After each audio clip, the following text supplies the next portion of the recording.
warm welcome to Marinations. My name is Sharon Skolnick-Bagnoli, and today I am with two people who are doing significant work in the world and in the community. I would like you to meet Len Foster, spiritual advisor to Leonard Peltier, who has been imprisoned unjustly for a long time. How many years? 34 years. 34 years for something he didn't do.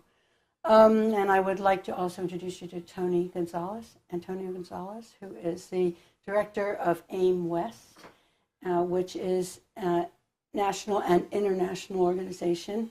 And we'll hear a lot from you about what AIM and AIM West are doing internationally. I guess first we'd like to talk with Len and find out what brings you to the San Francisco Bay Area at this particular time. Thank you.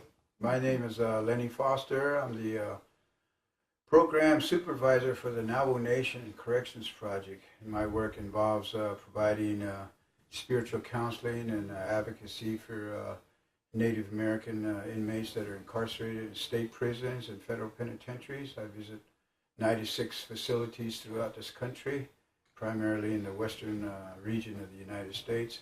And one of my major responsibilities is advocating for the religious rights of our Native prisoners that are incarcerated. And that's been a big concern and issue for our people who are incarcerated, is they have the right to have access, equal access to the sweat lodges, the pipes, and having spiritual leaders come into the facilities to teach and instruct about the ceremonies. And it's been a very successful therapy. The sweat lodge ceremony has been that successful therapy for those individuals who are wanting to return to the ancient ceremonial practices of our people. The cleansing and purification ceremony has been a very well-supported program while our people are incarcerated, and having spiritual leaders come into the facilities like myself to teach and instruct about the ceremonies, the songs and the prayers, the meaning of the ceremonies. And this program has been ongoing since 1977, and I've been involved with this for the last 28 years. And has it moved, become more open since you've been doing this? It's open to our people who wish to participate, to Native Americans, mm-hmm. Indigenous prisoners. And we want to confine it to the Indigenous peoples. If you just open it to anybody, mm-hmm. non-Indians, then it becomes a difficult program, because there's other activities that takes place, and we don't want to jeopardize our ceremonies by having mm-hmm. insincere people participating and using it for other reasons besides spiritual. I understand that. I'm wondering about the resistance by the government or the penal system. Has that eased some in the years? No, that's it's been there. It's always going to be there because of mm-hmm. the ignorance and the discrimination and the racist attitudes by the prison officials. They have to be trained. They have to be educated right. to the reasons of why our ceremonial practices needs to be part of the overall religious programming, and it needs to be included in the weekly services, just as the Jewish people have their services, the Christian people, the Islamic people. Right. But when it's Native Americans, there's a certain amount of ignorance and fear towards our ceremonial practices. So we constantly have to advocate and educate mm-hmm. the prison officials. Well, you must have a lot of patience to be able to put up with some of the things that come, obstacles, and be able to get through that. Well, it's an ongoing process, so we understand that there's a certain amount of ignorance. There's a certain amount of racist attitudes and discrimination towards our beliefs and practices, and it's an overall picture of the dominant society's treatment of Native peoples. It's just that ignorance. Yeah. And we constantly have to educate these officials. But things are, or just the fact that you're doing it, and all these years you've been doing it, I'm sure there's a shift of some sort. Well, we've had to rely on different avenues. Lawsuits early on was a good approach to having the implementation of our religious practices. Mm-hmm. To take it into state courts or federal courts. But today, because of the prevailing political attitude towards Native Americans, we don't have that protection of the First Amendment, the freedom of worship. And so it has to be done in other manners besides litigation. We prefer negotiations, to sit down with the prison officials across the table and educate them and talk about why these ceremonies or the programs are important for our people's rehabilitation. Mm-hmm. And we have a vested interest in creating a wellness, a spiritual wellness for our people while they're incarcerated. And also legislation, state legislation and the federal legislation has been another approach, but that's very time-consuming because you have to educate the state legislatures or federal legislatures. So these three approaches, we feel that negotiation is perhaps the best avenue for us at this time, is to sit down with the prison officials and educate them, and we feel that that's worth the time and the effort to do that. Can you talk a little bit about also about Leonard Peltier, and also what brings you to the Bay Area now? I've first met Leonard Peltier since November 1970 in Denver, Colorado, and I've known him as a friend. And when he was incarcerated, I made it my commitment to visit him at the United States Penitentiary, Leavenworth, when he was sent to Leavenworth from Marion in 1985. So I've been visiting him as a spiritual advisor. And I go into the United States Penitentiary, Leavenworth, and now Lewisburg, Pennsylvania, and conduct the sweat lodge ceremonies, the pipe ceremonies, and just spend that time visiting with him and try to keep his spirits up. It's a sanctuary. You bring that when you go there. I'm sure that it's... Well, he's always happy to see me, and likewise, I'm glad and happy to see him and share some of the events that have taken place that I attend. Like, for an example, you ask what brings me to the Bay Area at this time. It's 38 years ago, February 27th, 1973, which is the anniversary is tomorrow. It'd be 38 years ago. I was part of the American Indian movement, and we occupied Wounded Knee, and I participated in a 71-day occupation. What's coming to me as you're speaking, both of you, is an interesting thought that this, the heroism and the actions through these years of the American Indian movement, particularly in Indian communities, isn't just it's for the Indian communities. But it's also, half of the name of American Indian is American, and your stories are American stories, and part of all of our stories.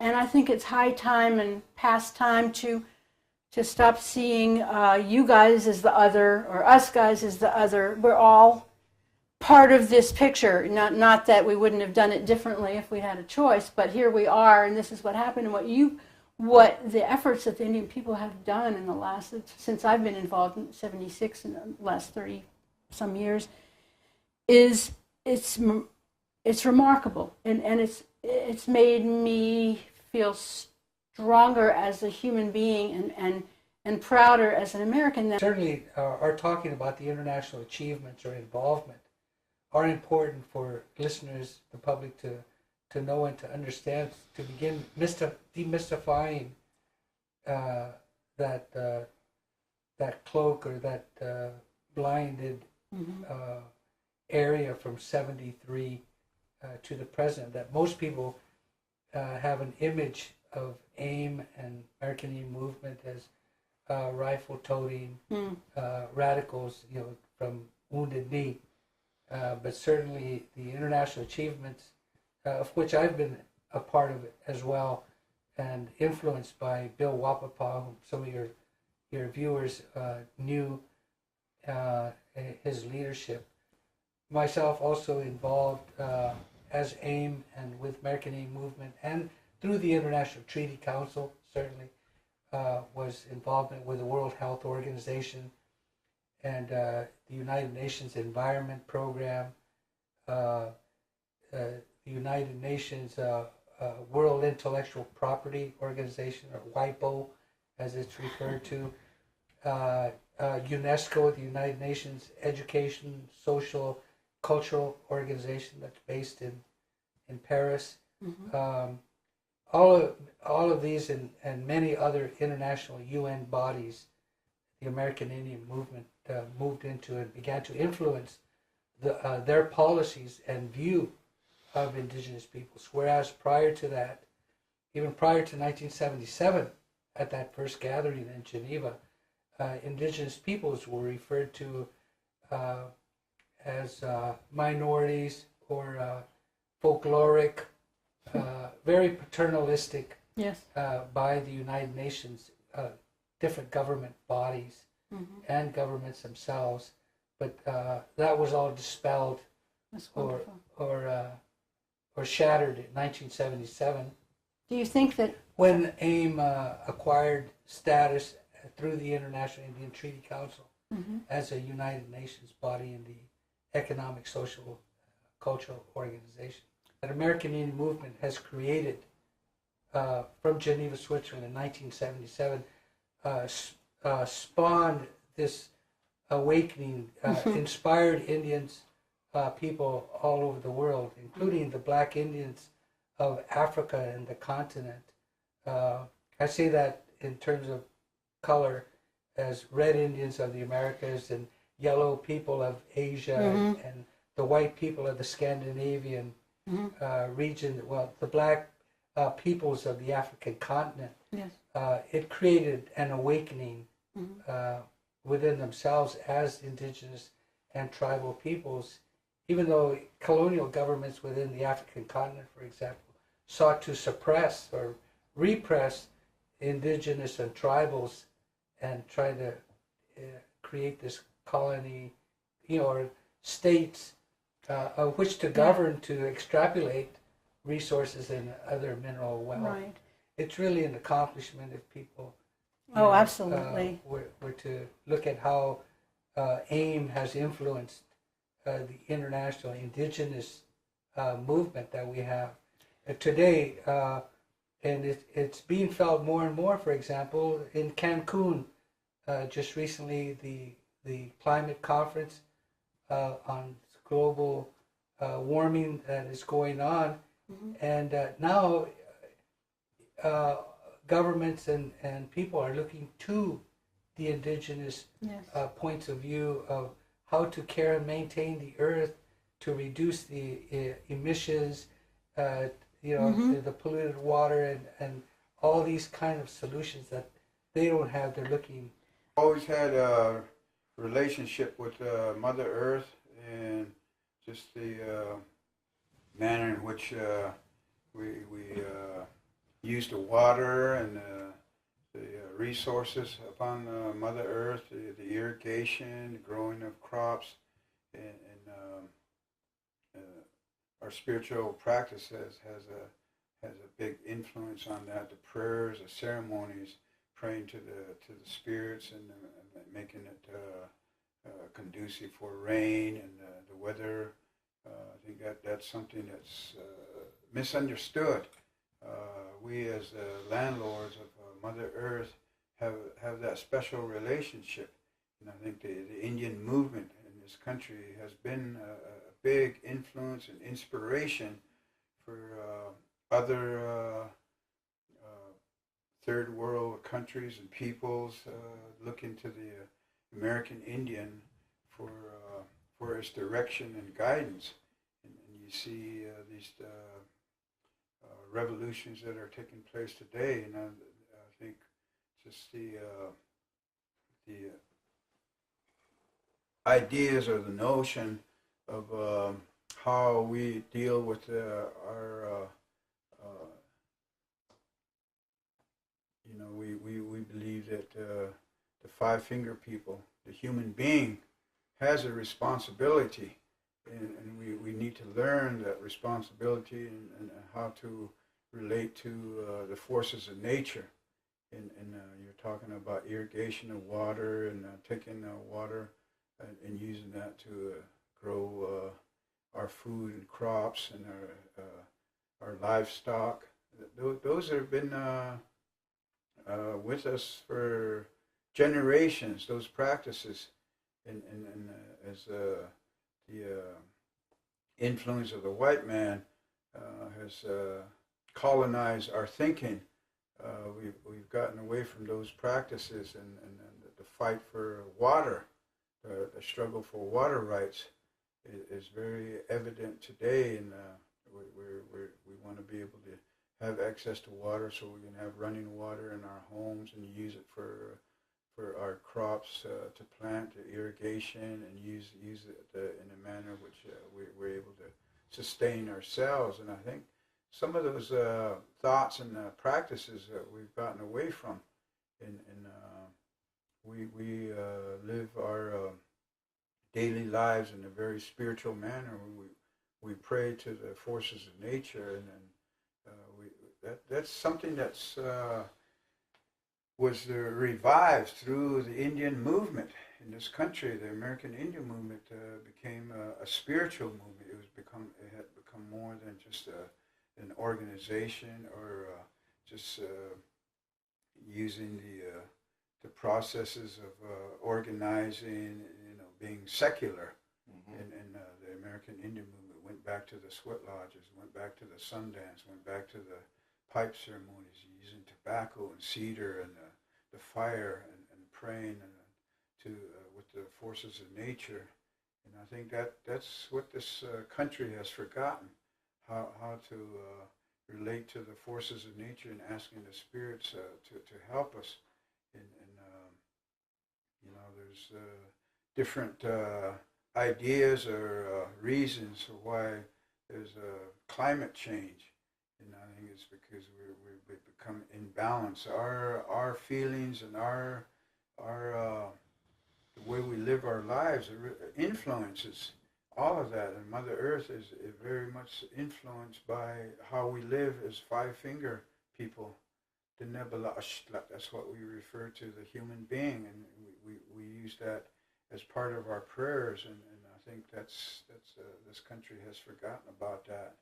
And we've always felt that this responsibility we have as stewards to Mother Earth, that it still belongs to the American Indian, or the Indian people, the Indigenous people, because we know how to live with the forces of nature, and we influence the weather and how we live with one another, and we've forgotten that. It's forgotten. And it's very few people still have that feeling or that concept within their the community or within their mind. And I think that's something that we need to return to. And that was one of the factors of or influence, a feeling that the American Indian movement provided for people who seemed like we were lost, we were colonized, we were brainwashed, we were ashamed of being Indian people, and we were able to return to our ceremonies. And today, the whole world is looking to the American Indian movement or the American Indian for that type of spiritual guidance, that type of spiritual direction. And they look to the Indian people, how we stood up or how we reacted to the the influences and how are we dealing with those concerns or issues confronting us, and we've had to fight for our human rights, and which includes not only civil rights, water rights, resources, but just better treatment and conditions of our people as we live on the Indian reservations, lands that nobody wanted, but we're sustaining, and I think we're the example of how we can grow and how we can influence other people. My brother was talking about the Maoris. Maoris visited our people in Big Mountain, and it was an inspiration that they received, and we were inspired that they would listen to us. They would come and visit us in the land rights struggle of our people, that are traditional Dineh people that live on the land, and they made that resistance. And then other people such as the Aborigines and the Maoris and the Hawaiians would come and visit us and see and support our struggle. So I think that's the type of influence the Indian people, because we've always felt that this was our land. It's always been our land, and we continue to pray. And to us, prayer is very important. It's very important to call in the spirits by the names of the wind and the sun and the directions, and asking for that help. And it does work. It helps. We believe it. It's just other people don't believe it, or don't believe in that type of prayer using the forces of nature. And so I think that's the inspiration, the influence the Indian people, the Indian movement, the American Indian movement, the International Indian Treaty Council have provided. As long as the people listen, then I think we'd be the beneficiaries of such advice and such guidance and spiritual rights. I'm glad more people are starting to listen. I want to thank you both, Len Foster and Tony Gonzales, for talking with us and sharing. Sharon, Thank you. I'd like to share our website. Yes, please. For your viewers, and that's www.aimwest.info. That's Is AIM West one word? AIMWEST one word. .info. Info. Okay.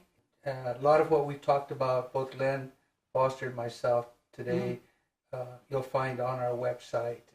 And we're involved in local issues here in the Bay Area and California proper. Sharon, just recently we held a ceremony or a day of awareness on February 21, which is considered President's Day. Here in this country, they lumped up all presidents to have a birthday, but we refer to it as Liberation Day of the Land, which we held in San Francisco, and we sought to reclaim a lot of things, including reclaiming the name of San Francisco. Which for was? your viewers is Ilamu. Ilamu. YELAMU.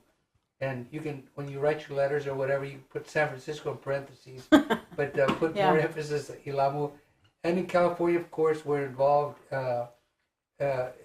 California has this Marine Protection Life Act, MPLA, under Schwarzenegger, became law last May, in fact, which is an attempt to protect, as the California law says, to protect the coastal region from San Francisco up to the border of Oregon. This Marine Protection Life Act also denies indigenous peoples their right to harvest traditional foods and along the coast, such as seaweed, for example, which is a food security issue, food sovereignty issue to be involved in. So we're helping to, as much as we can, raising awareness about their struggle, the Winnemem, Wintu, and other peoples affected along the coast. And of course, sacred sites here in the Bay Area and the shell mounds issue is a strong issue that we're involved in. So people want to get involved, they check out our website and check us out in the American Indian movement.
What, you guys rapping out? Greg, tell them they're on the air. Come on. Go that way.